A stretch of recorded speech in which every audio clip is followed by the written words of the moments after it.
क्या होगा अगर मैं आपसे कहूँ कि मैं क्रिश्चियन हूँ, फिर कल कहूँ मुस्लिम हूँ, फिर परसों कहूँ हिंदू हूँ और उसके अगले दिन कहूँ कि बुद्धिस्ट हूँ।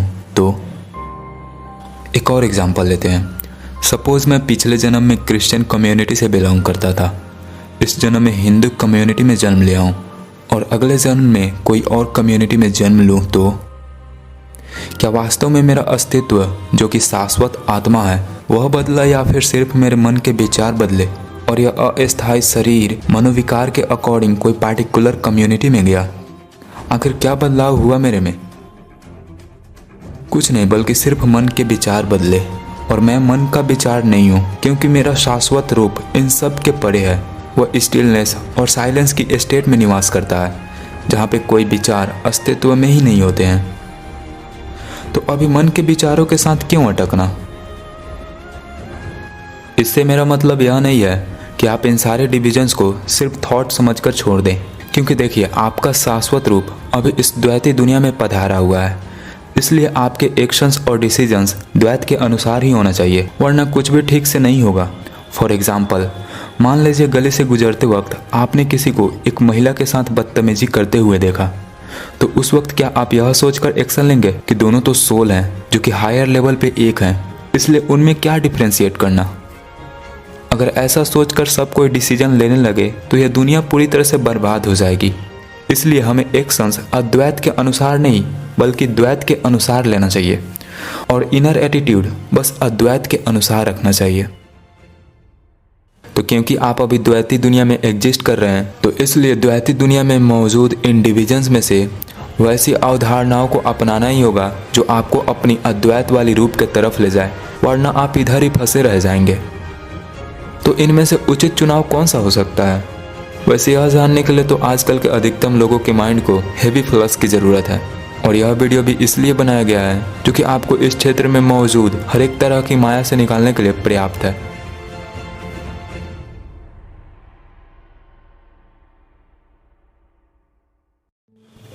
सबसे पहली बात तो यह है कि रिलीजन और धर्म में अंतर होता है। रिलीजन पश्चिमी भाग का शब्द है जो कि लैटिन वर्ड रेलिगियर से आया हुआ है, जिसका मतलब टू बाइंड होता है। यानी कि रिलीजन का अर्थ हो गया कोई पार्टिकुलर बिलीव और फेथ के साथ बांध देना।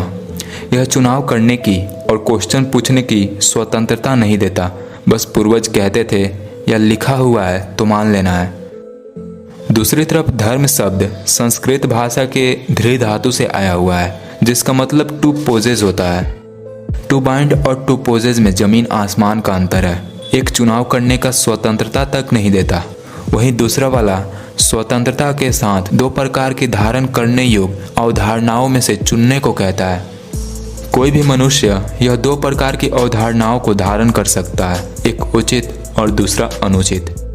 उचित में हो गया ऐसी अवधारणाएं धारण करना जिससे खुद का कल्याण होने के साथ साथ दूसरों का भी कल्याण हो, इसे ही धर्म कहा जाता है। और अनुचित में हो गया ऐसी अवधारणाएं जो सिर्फ खुद के स्वार्थ के लिए हो। यह अल्टीमेटली ना खुद का कल्याण होने देता है और ना ही दूसरों का, इसे ही अधर्म कहा जाता है। तो सबसे पहले हम धर्म के बारे में बात करते हैं, उसके बाद रिलीजन की सच्चाई देखेंगे। जिस प्रकार एक क्रिकेट मैच के कुछ रूल्स और रेगुलेशंस होते हैं जिनका पालन खिलाड़ियों को करना पड़ता है, पर सपोज बेस्ट बॉलर बॉलिंग करते वक्त सीरियसली ना हो, बैट्समैन नियमों को तोड़कर अपनी कंफर्टेबिलिटी के अनुसार नियम बनाने की कोशिश करे और फील्डर को जहां खड़ा होना चाहिए वहां ना होकर मनमर्जी करे, तो क्या ऐसा कर कर वह जीत पाएंगे? ऐसा करने से मैच के नियमों का उल्लंघन होगा, इसलिए उनको मैच से ही निकाल दिया जाएगा। मतलब जीत पाने के लिए और मैच में सरवाइव करने के लिए नियमों का पालन करना पड़ता है ना? ठीक इसी प्रकार हमारा यह ब्रह्मांड एक प्लेग्राउंड की तरह है जो कि कुछ नियमों पे चलता है और 84 लाख योनियाँ अलग अलग कैरेक्टर्स हैं जिसके थ्रू सोल्स इस गेम में एंटर करते हैं। जब वो एंटर कर जाते हैं तब उनके लिए नियम उनके योनि के हिसाब से लागू होता है। पावर्स भी योनि और योनि में पोजीशंस के हिसाब से मिलता है, जिससे उन पे कई प्रकार की जिम्मेदारियां भी लागू होती है जो खुद के और दूसरों को भलाई के लिए होता है, ताकि यह ब्रह्मांड ठीक से चलता रहे। फॉर एग्जाम्पल, कार्निवोरस एनिमल के लिए उनके प्राकृतिक बनावट की वजह से यह नियम लागू होता है कि वह सरवाइव करने के लिए दूसरों जानवरों को मार के खा सकते हैं। इससे उनके खुद के प्रति पेट भरने वाला जिम्मेदारी भी पूरा हो जाता है और दूसरों के प्रति जो कि इकोसिस्टम में बैलेंस बनाए रखना है और दूसरों को सरवाइव करना सिखाने वाला भी जिम्मेदारी है, वो भी पूरा हो जाता है। सुनने में थोड़ा अजीब लग रहा होगा क्योंकि आप सिर्फ भौतिक दुनिया तक ही अच्छा बुरा देख रहे हैं, लेकिन उनका यही धर्म होता है। इसी प्रकार एक मधुमक्खी को उसकी योनि के हिसाब से उड़ने की शक्ति मिलती है, जिससे पोलिनेशन करवाने की जिम्मेदारी भी उस पर लागू होती है। पर सपोज वो अपनी यह जिम्मेदारी यह सोचकर निभाना बंद कर दे कि इससे पौधों को फायदा हो रहा है, तो क्या होगा? ऑफ कोर्स पोलिनेशन ना होने की वजह से यूनिवर्सल सिस्टम में गड़बड़ियां पैदा होगी, लेकिन साथ में वो भी तो खुद सरवाइव नहीं कर पाएंगे, है ना? तो योनियों के हिसाब से जो नियम लागू होता है और जो पावर्स मिलता है, उसका जब अच्छी अवधारणा अपनाकर इस्तेमाल करते हैं, जिससे खुद और दूसरों के प्रति जिम्मेदारियां भी कंप्लीट हो जाती है, उसे ही धर्म कहा जाता है। लेकिन जब कोई गलत अवधारणाएं अपनाकर उन शक्तियों का दुरुपयोग करने लगता है, तो इससे उस योनि के नियम टूटने लगते हैं, जिससे यूनिवर्सल सिस्टम में गड़बड़ियां तो पैदा होने ही लगती है, लेकिन साथ में वह जीव भी अपनी परम कल्याण नहीं कर पाते। इससे ही अधर्म जन्म लेती है। इसी प्रकार योनियों में सर्वश्रेष्ठ होने के नाते हम मनुष्यों को सबसे बड़ी शक्ति मिली है, जिससे सबसे बड़ी जिम्मेदारियां भी हमारे ऊपर लागू होती है। कुछ कर्तव्य होती है, चाहे वो खुद के प्रति हो, अपने परिवार के प्रति हो, किसी दूसरे इंसान के प्रति हो, देश और दुनिया के प्रति हो, पर्यावरण या किसी जानवर के प्रति हो, या कोई भी हो, सबके प्रति हमारे कैपेबिलिटी के अनुसार कुछ कर्तव्य होती है, जो कि हमारे फिजिकल, साइकोलॉजिकल या किसी स्पिरिचुअल फायदा के लिए भी होती है। लेकिन हम इंसान अलग अलग गुणों और कॉन्शियसनेस की वजह से सिर्फ भौतिक दुनिया में ही फायदा या नुकसान देखकर यह सोच बैठते हैं कि मेरे इस काम से दूसरों का फायदा हो रहा है, इसलिए नहीं करूँगा, जिससे वह दूसरों के प्रति जिम्मेदारियाँ भी नहीं निभा पाते हैं। इससे यूनिवर्सल सिस्टम में गड़बड़ियाँ तो पैदा होने ही लगती है, ठीक पीछे एग्जाम्पल में बात की गई मधुमक्खियों के जैसा। लेकिन साथ में हम भी अपनी कोई फिजिकल, साइकोलॉजिकल या स्पिरिचुअल नुकसान करवा बैठते हैं। यह जिम्मेदारियां सब हमें अपने कुछ कर्मों से आज़ाद करवाने के लिए भी होता है, लेकिन ऐसी गलत अवधारणा अपनाकर हम उस कर्मा को क्लियर आउट नहीं कर पाते, जिसकी वजह से हम इस यूनिवर्सल सिस्टम में भी तरक्की नहीं कर पाते, संसारा में ही फंस जाते हैं और बार बार वहीं सुख और पीड़ा झेलते रहते हैं। वैसे यह थोड़ा बहुत जुमानजी मूवी की तरह ही है। वे जब गेम में एंटर करते हैं तो उनको कुछ पावर्स मिलती है, जिससे उन पर जिम्मेदारियां भी लागू होती है। जब वह जिम्मेदारियां निभाते हैं तो गेम में दूसरों का भलाई भी हो जाता है और वह भी उस गेम से आज़ाद हो जाते हैं। पर क्या होता जब वो गलत अवधारणा अपनाकर उस पावर का गलत इस्तेमाल करते, टेम्पोररी फायदा के लिए उस गेम के द्वारा दी गई शर्तों को भूल जाते और खुद के स्वार्थों को पूरा करते, साथ में दूसरों को भी तंग करते। इससे उस गेम के सिस्टम तो बिगड़ ही जाते, लेकिन साथ में वो भी तो उस गेम में फंस जाते हैं कि नहीं। इसलिए आप भी ध्यान दीजिए, जो आपको भौतिक दुनिया में फायदा लग रहा है वो आपका कोई साइकोलॉजिकल या स्पिरिचुअल नुकसान भी करवा सकता है। महामानव की तरफ परम फायदा के बारे में सोचिए। हाँ, इससे बाकी के आयामों में थोड़ी बहुत कठिनाइयों का सामना करना पड़ सकता है, पर यह सब ट्रॉमाज और कर्मा रिलीजमेंट प्रोसेस होगा जो हमारे अवेयरनेस को दबाए रखता है। इसके बाद आपको जो इन्फिनिट कॉन्शियसनेस और ब्लिस मिलेगा, उसके सामने यह सब प्रॉब्लम कुछ भी नहीं होगा। इन सभी बातों का मतलब यही है कि इंसानों को उनकी योग्यता के अनुसार कई सारी जिम्मेदारियां मिलती है। जिस लेखा से देखा जाए तो धर्म भी कई प्रकार के होंगे। जैसे कि कोई क्षत्रिय है तो उसको क्षत्रिय धर्म निभाना पड़ता है, कोई धनिक है तो धनिक होने के नाते दूसरों के प्रति जिम्मेदारियां निभाना पड़ता है, कोई ज्ञानी है तो ब्राह्मण धर्म निभाना पड़ता है। इसी प्रकार शूद्र धर्म, पितृधर्म, मातृधर्म, शारीरिक धर्म, मानसिक धर्म जैसे अनेकों प्रकार के धर्म हो गए। कुछ मनुष्य सोचते रहते हैं कि आखिर वह क्यों जन्मे हैं, तो ऐसे में धर्म को जानने के लिए खुद को परखना चाहिए और उसे निभाते वक्त यह ध्यान में रखना चाहिए कि उनका धर्म उनके मल्टी डायमेंशनल एस्पेक्ट का पार्शियल ड्यूटीज है और दूसरों का धर्म भी पार्शियल ड्यूटीज है। इससे उनका अवेयरनेस बाकी के डायमेंशंस तक भी जाता है, जिससे उनको खुद का और दूसरों का स्पिरिचुअल एस्पेक्ट भी ज्ञात होता है। इससे वह अपने कर्मों और वचनों से ऐसी भूल करने से बचते हैं जिससे दूसरों के परम कल्याण के रास्ता में बाधा उत्पन्न होता है। अधिकतम लोग स्पिरिचुअल एस्पेक्ट को नहीं समझ पाते, इसलिए पार्शियल ड्यूटीज को निभाते वक्त भूल कर देते हैं। ऐसा ही कौरव सेना के महारथियों के साथ हुआ था। इन सभी बातों से यह भी पता चलता है कि धर्म वह रास्ता है जिस पर चलकर हम अपने और दूसरों के माइंड बॉडी स्पिरिट कॉम्प्लेक्स के परोपकार के लिए कार्य करते हैं। जिस लेखा से देखा जाए तो यह अवधारणा तो तब से होगी जब से हम वननेस से अलग हुए, जिसके वजह से यह ब्रह्मांड और इसके नियम बने। तो क्योंकि वननेस से दूर होना और फिर उसमें सम्मिलित होना, यह साइकिल हमेशा चलते रहता है, इसलिए हम यह कह सकते हैं कि धर्म ऐसी अवधारणा है जो शाश्वत है, सनातन है, जिसका मतलब होता है सदा रहने वाला।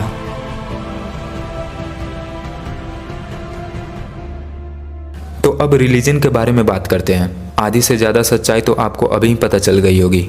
मन में ऐसे सवाल भी उठ रहे होंगे कि क्या रिलीजन पूरी तरह से फंसावा है या नहीं है, क्या इसके अस्तित्व में आने से कुछ लाभ भी हुआ।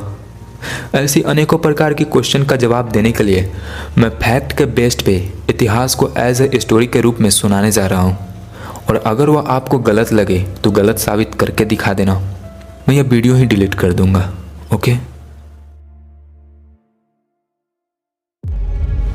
जब द्वापर युग, त्रेता युग और सतयुग था, तब लोगों की स्पिरिचुअल लेवल 30% से 100% के बीच में होता था।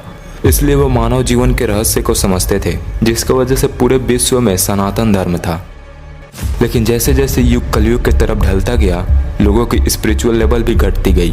परिणाम स्वरूप वह राजसिक और तामसिक गुणों के होने लगे। माइंड बॉडी स्पिरिट कॉम्प्लेक्सेस में डेवलपमेंट देखने के बजाय भौतिक दुनिया में अपनी तरक्की देखने लगे। यही सबटल नेगेटिव एंटिटीज को मौका दिया लोगों का इस्तेमाल करने का। फिर क्या, लोग जमीन हथियाने के लिए, अपनी सत्ता बढ़ाने के लिए, लोगों को गुलाम बनाने के लिए, लूटने के लिए और वगैरह प्रकार के स्वार्थों की पूर्ति करने के लिए खूब लड़ाइयाँ किए।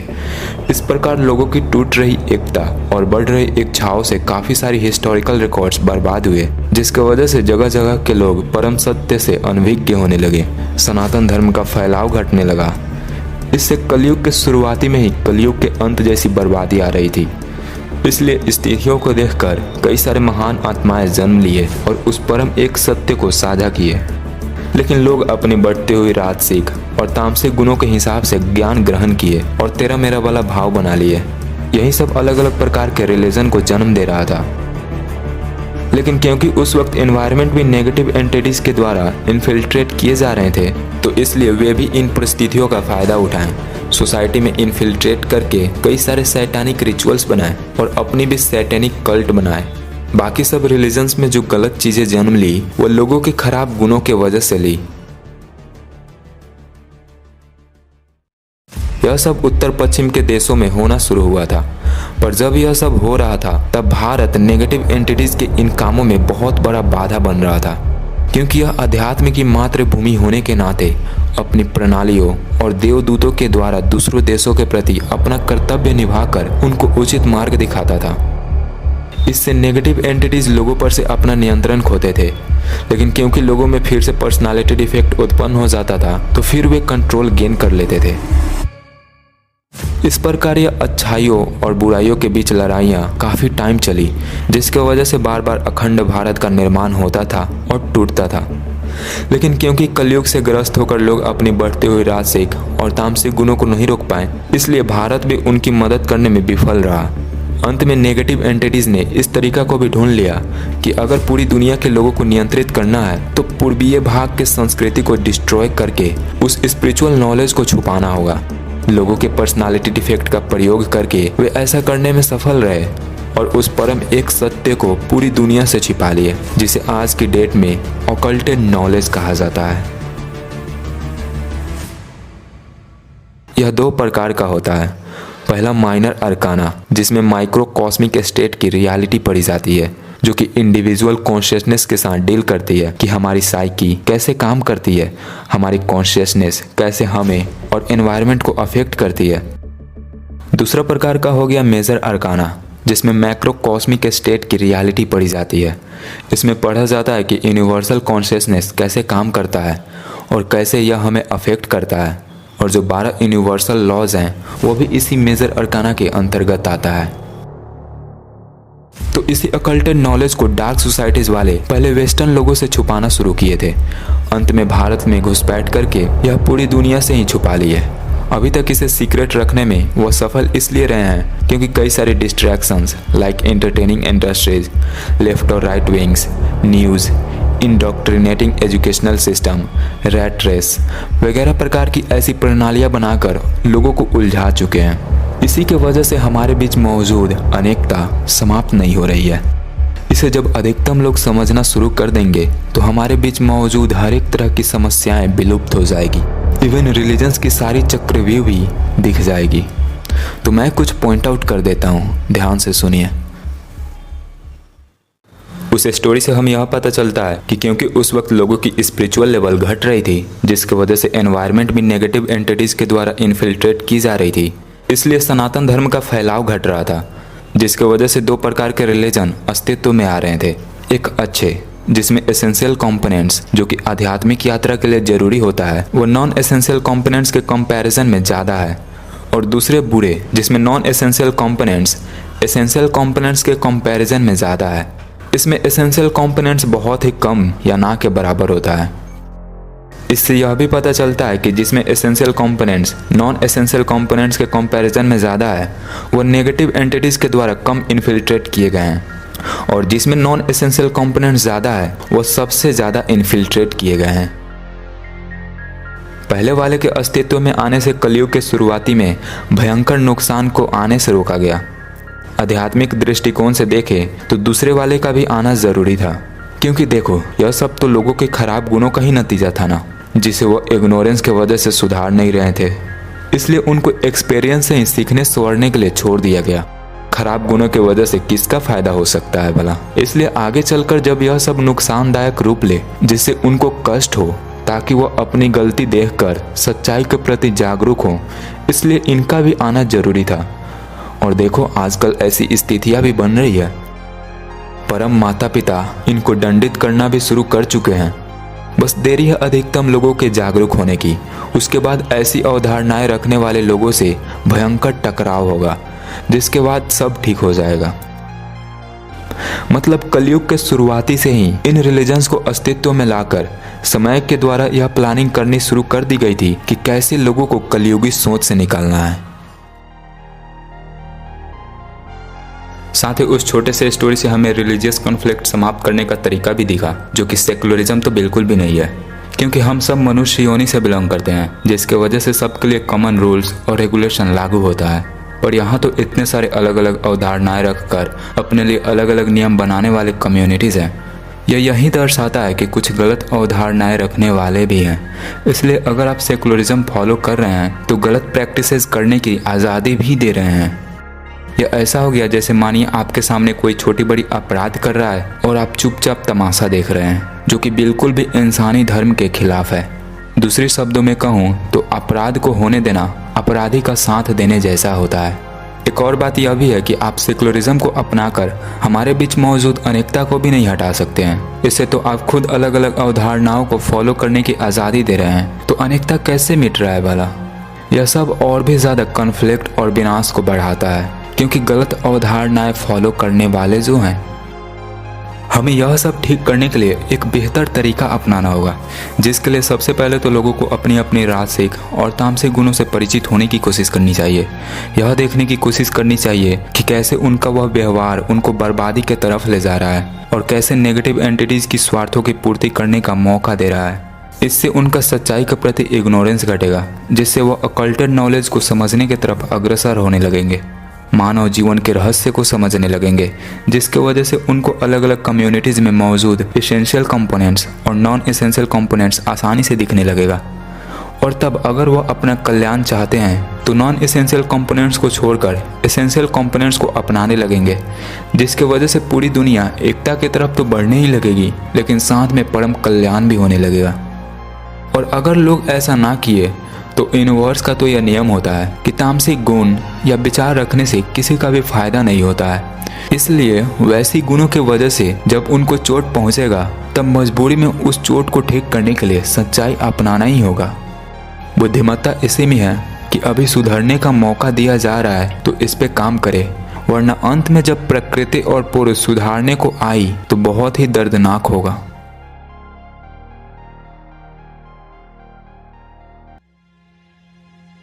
अब रिलीजन में मौजूद कुछ गलत अवधारणाओं का खंडन करते हैं। इसके बिना तो यह वीडियो ही अधूरा रह जाएगा।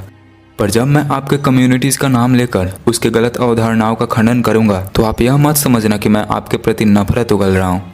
वास्तव में तो हम सब वननेस से बिलोंग करते हैं। अधर्मी और धर्मी भी एक हैं, तो एक दूसरे से नफरत करने का सवाल ही नहीं उठता है।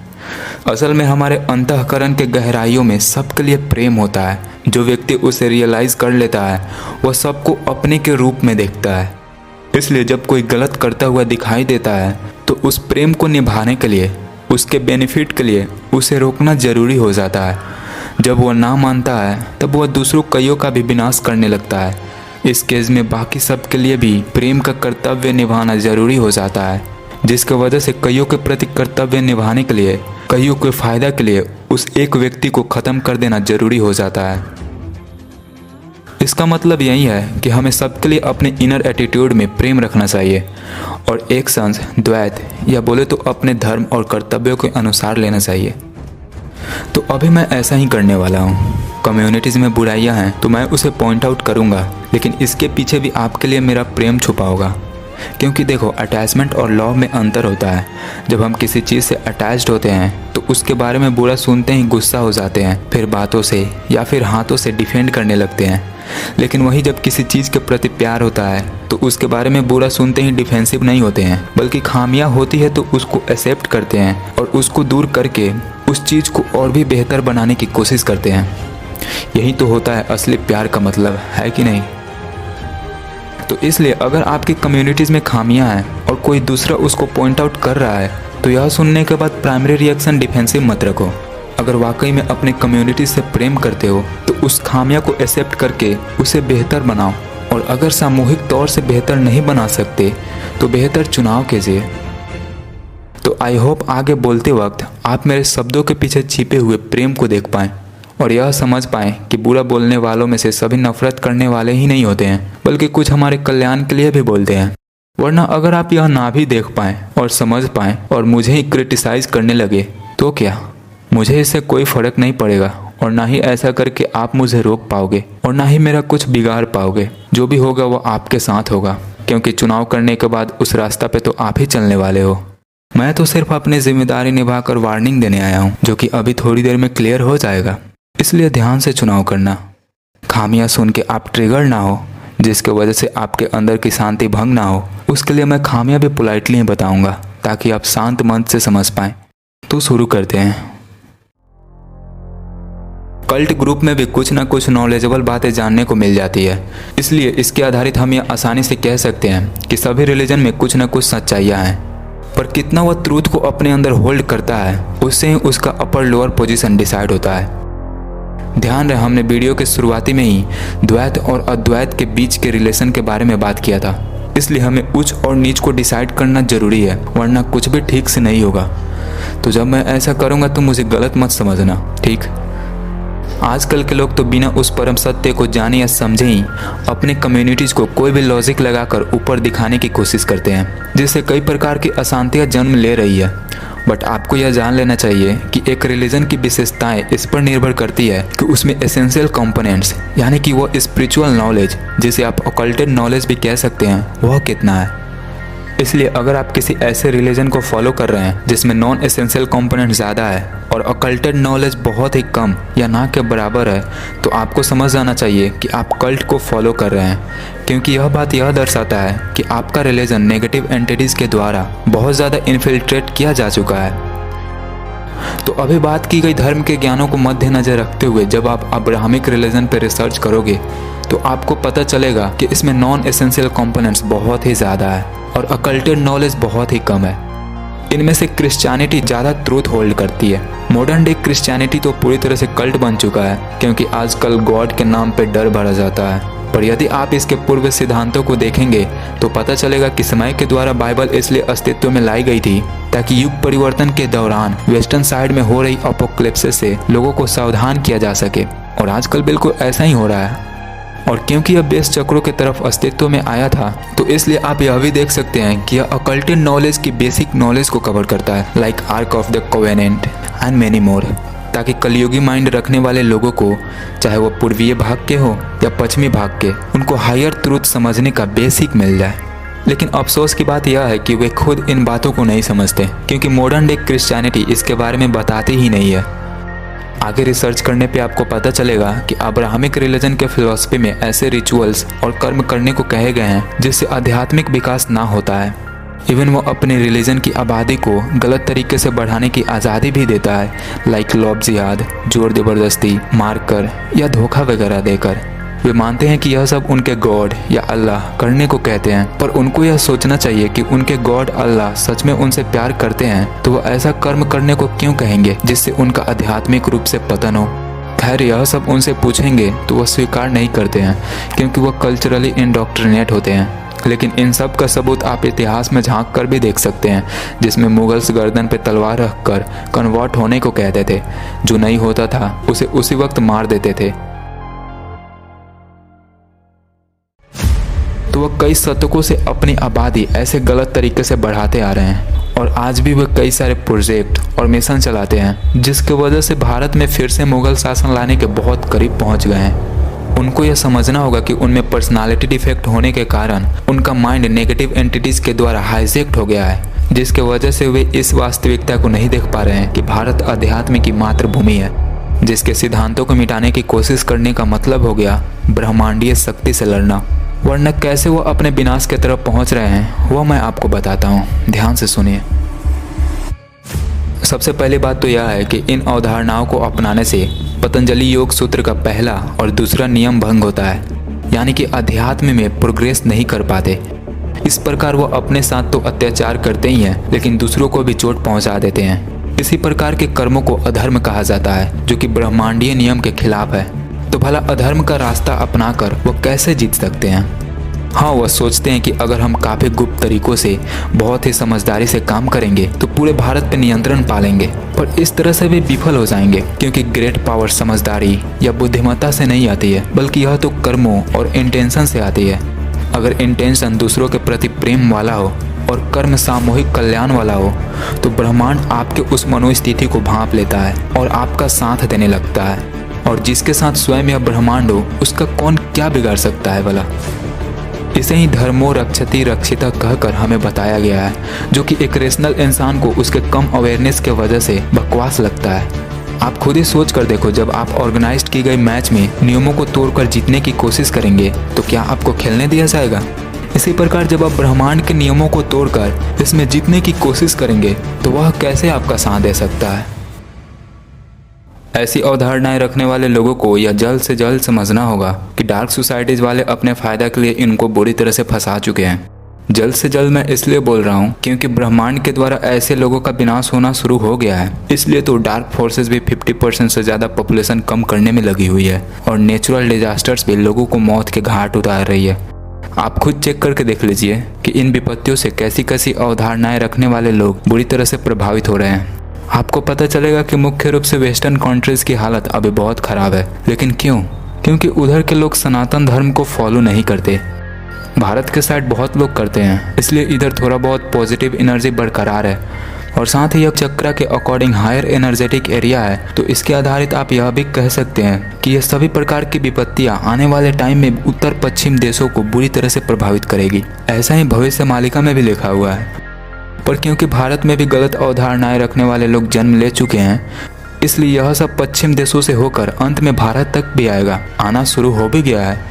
इन सब के वजह से आने वाले टाइम में भारत की अधिकतम पॉपुलेशन भी समाप्त होगी। तो यह सब होते हुए भी क्या अब्राहमिक रिलीजन वाले यह आशा रख सकते हैं कि उनका पॉपुलेशन वाकई में बढ़ रहा है? और क्या ब्रह्मांडीय शक्ति से लड़कर जीतने की भी आशा रख सकते हैं?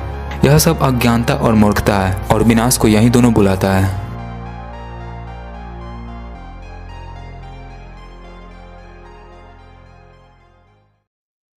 देखिए, आप सबको पता है कि हम सब साथ में एक ब्रह्मांड में रह रहे हैं, तो सच्चाई भी एक ही होगा।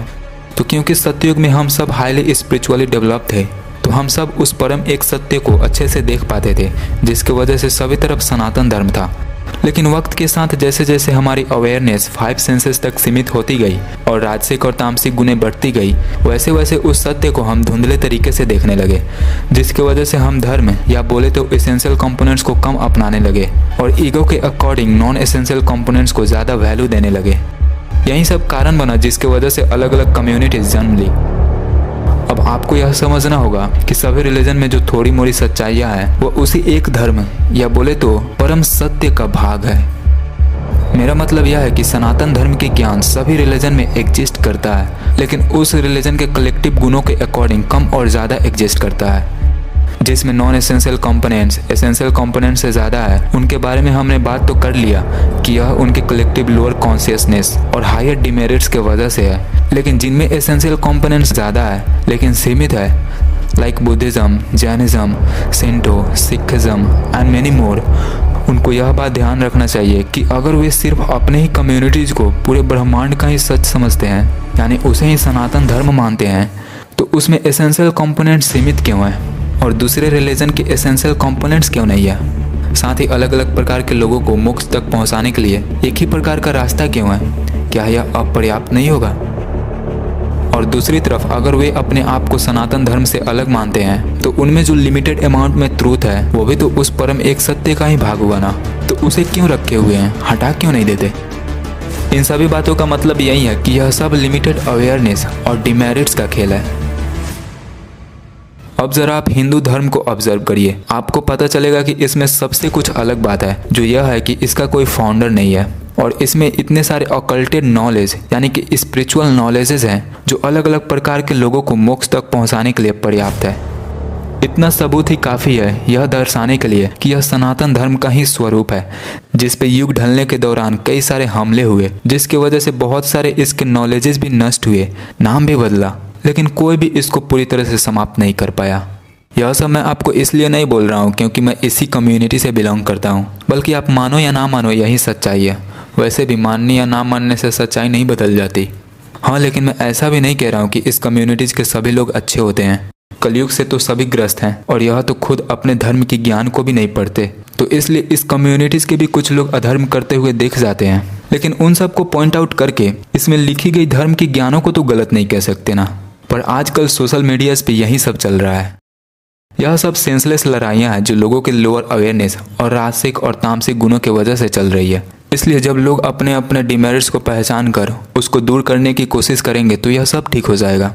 साथ ही उनको सच्चाइयों को एक्सेप्ट करना भी सीखना होगा, क्योंकि मैंने कई लोगों को देखा है जब उनको अपने रिलीजन के कोई बात का साइंटिफिक एविडेंस मिलता है तो उसको एक्सेप्ट करने के साथ साथ एगोटिक भी हो जाते हैं, लेकिन जब दूसरे कोई कम्युनिटीज़ के बातों का एविडेंस मिलता है तो उसे इनकार करके डिफेंसिव हो जाते हैं। यह भी डिमेरिट्स का ही खेल है। सब अपने अपने डिमेरिट से लड़ना सीखेंगे तो यह सब ठीक हो जाएगा, वरना अगर लोग ऐसा ना किए तो आपको पता ही है इससे सेंसलेस लड़ाइयाँ जन्म लेगी। कोई अपनी गलती को मानने और सुधारने का नाम नहीं लेगा, जिसकी वजह से लड़ाइयाँ भी कंटिन्यू रहेगी। इसी प्रकार का लड़ाइयाँ जब दो छोटे बच्चे करते हैं तो माता पिता दखल लेकर शांत कर देते हैं। जरूरी पड़ने पे जिसकी बड़ी गलती होती है उसकी पिटाई भी कर देते हैं। उसी प्रकार अगर इंसानों के बीच यह सेंसलेस लड़ाइयाँ जो जन्म लेकर उग्र हो रही है वह शांत नहीं हुई तो सामूहिक कल्याण के लिए प्रकृति और पुरुष दखल देकर शांत करेंगे। जब हमें अच्छे कर्मों के वजह से मीठा फल मिलता है तो उसे यूनिवर्सल सिस्टम के द्वारा दिया गया अवार्ड कह सकते हैं, और जब बुरे कर्मों की वजह से खट्टा फल मिलता है तो उसे अपने कर्मों की सजा कह सकते हैं, क्योंकि फल खट्टा था, है कि नहीं? उसी प्रकार हमने पिछले वीडियो में तो देख ही लिया है कि यह विपत्ति हमारे ही बिगड़े गुणों के वजह से होता है, तो इसका मेटाफिजिकल मीनिंग निकालते हुए हम कह सकते हैं कि यह हमारे ही बिगड़े गुणों के वजह से प्रकृति और पुरुष के द्वारा दिया गया पनिशमेंट होता है। तो इसी बात को ध्यान में रखते हुए आजकल की गतिविधियों पे ध्यान दीजिए। यह साफ साफ दिखाई देगा कि हर एक तरह की स्थितियाँ बहुत ही इंटेंस हो चुकी है। पता चलेगा कि जिस प्रकार आजकल इन्फॉर्मेशन रोल आउट हो रही है उस प्रकार आज से पहले कभी भी नहीं हुआ। अधर्मियों का भी पोल खुल रहा है और धार्मिक ज्ञानों का प्रचार हो रहा है। तो इस दौरान मिल रही इन्फॉर्मेशन को लोग कैसे यूटिलाइज करते हैं, सच्चाई जानने के बाद कैसा चुनाव करते हैं, उससे ही उनका जीवन मृत्यु डिसाइड होगा। यह सब रिलीज करके सच्चाई दिखाना, फिर लोगों का चुनाव देखना, कोरोना का आना, डार्क सोसाइटीज़ की सच्चाइयों का खुलासा होना और इन सब के प्रति लोगों का रिएक्शन या चुनाव देखना, यह सब समय और प्रकृति के द्वारा चलाई जा रही एक लीला है जिसे सब कोई नहीं समझ सकता है। इससे प्रकृति और पुरुष अभी फिलहाल लोगों को बातों से समझाने की कोशिश कर रहे हैं, जिससे यह स्पष्ट हो जाएगा कि कौन सच का साथी है और कौन झूठ का। ठीक उसी प्रकार जब बच्चों को लड़ते देख माता पिता आते हैं, पहले बातों से समझाने की कोशिश करते हैं, जिससे यह पता चल जाता है कि कौन सच मानता है या नहीं। जो नहीं मानता वो और झगड़ा बढ़ाने और चोट पहुंचाने का काम करने लगता है, जिसे देखकर माता पिता उसको दंडित कर देते हैं। इसी प्रकार अभी लोगों को बातों से समझाने की लीला चलाई जा रही है। जो नहीं सुधरेंगे उसे छोड़ा तो नहीं जा सकता, क्योंकि वह दूसरों का विनाश करेंगे। इसलिए उसी प्रकार के लोगों को प्रकृति और समय कई प्रकार के संकटों और विपत्तियों के द्वारा दंडित करेंगे। यह बिल्कुल घर सफाई करने जैसा ही है। जिस प्रकार हम डेली झाड़ू लगाकर हल्का फुल्का सफाई कर लेते हैं, लेकिन साथ में महीना या फिर साल में एक बार घर की ऐसी भी सफाई करते हैं जिसमें खराब और गंदी चीज़ों को घर से बाहर फेंक देते हैं। उसी प्रकार ईश्वर भी बीच बीच में सच का प्रचार करवाते हैं, लेकिन जब लोगों में गंदगी बहुत ज़्यादा बढ़ जाती है और वो खुद उसे हटाने के लिए भी तैयार नहीं होते, तो सामूहिक कल्याण के लिए ईश्वर उनको पृथ्वी से ही हटा देते हैं। वैसे क्या यह सब अब्राहमिक रिलीजन में बात की गई जजमेंट डे की तरह नहीं है, जिसमें वो कहते हैं कि एक दिन ईश्वर सभी के कर्मों को देखकर फल देंगे? बिल्कुल है, जजमेंट डे अभी ही चल रहा है, पर अफसोस वे लोग इसके असली मतलब को नहीं समझ पा रहे हैं, अपने गुणों के अकॉर्डिंग ही देख पा रहे हैं। अंत में आपको बता दूं कि पृथ्वी पर घट रही सारी घटनाएं हिमालय से नियंत्रित हो रही है। वहाँ के वासी सिद्ध पुरुष सब्टल नेगेटिव फोर्सेस से लड़कर जितना हो सके उतना आने वाली बड़ी संकटों को दूर रखने का प्रयास कर रहे हैं, ताकि लोगों को जागरूक होने का पूरा समय मिल पाए और साथ में उनका चुनाव भी स्पष्ट हो पाए। मेरे ख्याल से यह 1 से 3 साल तक चलेगा। आने वाले समय में कम या ज़्यादा भी हो सकता है। उसके बाद वे अपनी पकड़ को ढीला छोड़ देंगे, जिसकी वजह से बड़ी बड़ी इवेंट्स होना शुरू हो जाएगी। अभी तो मुख्य रूप से खंड प्रलय ही चल रहा है, पर जब ढीला छोड़ दिया जाएगा उसके बाद अगर कोई अपनी भूल भी रियलाइज करता है तो उसको माफ़ी नहीं मिलेगा, क्योंकि उसका कर्म पाप में बदल चुका होगा, जिसकी वजह से उनको पश्चाताप करना ही होगा। महाभारत में भी ऐसा ही हुआ था, जिसमें युद्ध से पहले सभी को कई बार चेतावनी दी गई थी, लेकिन युद्ध शुरू होने के बाद जो कुछ कौरव के महारथी अपनी भूल माने उनको माफ़ी नहीं मिली, बल्कि पश्चाताप करना पड़ा। तो बिल्कुल ऐसा ही होने वाला है। लोगों के पास 1 से 3 साल तक का समय है, इसलिए अच्छे से चुनाव कर लेना चाहिए कि खुद से सुधरना है या प्रकृति और पुरुष के द्वारा सुधरना चाहेंगे। वैसे इन सभी प्रोसेस में अखंड भारत मुख्य भूमिका निभाते हुए दिखेगा। अभी भी दिख रहा है, पर यह सब कोई नहीं देख पा रहा है, लेकिन जैसे जैसे समय बीतेगा यह सब क्लियर होने लगेगा। वैसे यह सब जानने के लिए आपको इसके विश्व गुरु रूप को समझना होगा, जो कि अभी फिलहाल एक दूसरे वीडियो का टॉपिक है। तो मिलते हैं फिर। अपना ध्यान रखिए, जिंदगी को दूसरों के सेवा में भी लगाइए।